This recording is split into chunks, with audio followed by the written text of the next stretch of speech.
வரும் ஆகஸ்ட் மாதம் 5ஆம் தேதி முதல் தொடர் வேலைநிறுத்த போராட்டத்தில் ஈடுபட போவதாக தமிழ்நாடு ஊரக வளர்ச்சித்துறை தொழிலாளர்கள் சங்கம் அறிவித்துள்ளது.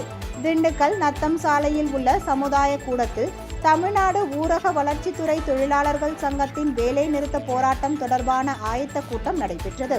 இந்த கூட்டத்தில் திண்டுக்கல், மதுரை, தேனி, திருச்சி, சென்னை, கோவை உள்பட 32 மாவட்டங்களில் இருந்து நிர்வாகிகள் பங்கேற்றனர்.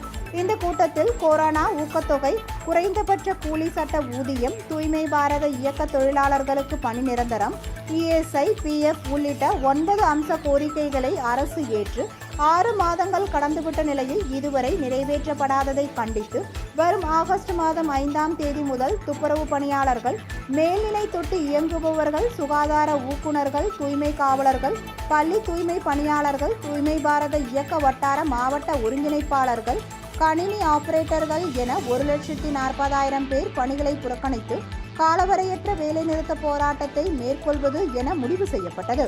முன்னதாக வரும் 22ஆம் தேதி அனைத்து மாவட்ட ஆட்சியர் அலுவலகங்கள் முன்பு சோத்து சட்டி ஏந்தி போராட்டம் நடத்துவது என இந்த கூட்டத்தில் தீர்மானிக்கப்பட்டது.